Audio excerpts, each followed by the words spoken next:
আচ্ছা ভোলা, তুই কি বলতে পারবি যে গরিব লোক আর বড়লোক লোক কাকে বলে? গরিব লোক আমরা কাদেরকে বলবো, বড় লোক কাদেরকে বলবো? কাদেরকে আবার বলবো? যারা বড় লোক তারা বড় লোক, আমরা গরিব লোক। আমাদেরকে দেখলেই মনে হয় আমরা গরিব লোক। না, এইভাবে বলা যায় না যে আমরা বড় লোক, ওই আমরা গরিব লোক, বড় লোক যারা বড় লোক, এইভাবে আবার বলে। তাহলে কিভাবে বলে তুই বল? দেখ, আমাদের সমাজে সমস্ত মানুষেরই দিন কাটছে কিছু না কিছুভাবে। তারই মধ্যে যেসব মানুষরা প্রতি মুহূর্তে কিছু না কিছুর সঙ্গে অ্যাডজাস্ট করছে, অ্যাডজাস্ট মানে মন চাইছে ভালো কিছু করতে, কিন্তু না, ওটা করলে তার পোষাবে না, তাকে একটা যেমনের তেমন করতে হচ্ছে।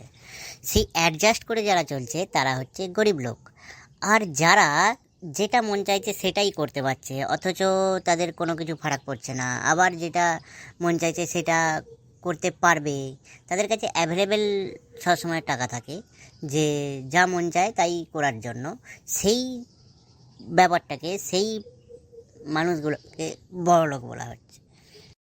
আচ্ছা, তার মানে তুমি বলছো যে যারা নিজেদের ইচ্ছা মতন যা খুশি তাই করার পরেও তাদের কাছে কোনো কিছু ফারাক পড়ে না, টাকা পয়সা থাকে এত টাকা যে তাদের কোনো কিছু গায়েই লাগে না, তারা হচ্ছে বড়লোক। হ্যাঁ, আমরা সবাই গরিব লোকই, কারণ আমরা যে কোনো জিনিসে আমরা অ্যাডজাস্ট করে চলি। আর যারা অ্যাডজাস্ট করে না তারাই হচ্ছে বড়লোক। এই শোনো, শুধু ভিডিও দেখলে হবে না, সাবস্ক্রাইবও করো আর কমেন্টও করো। হ্যাঁ বন্ধুরা, তোমরা এবার চ্যানেলটাকে আমাদের সাবস্ক্রাইব করো আর কমেন্টে জানাও কী ধরনের টপিক তোমাদের পছন্দ।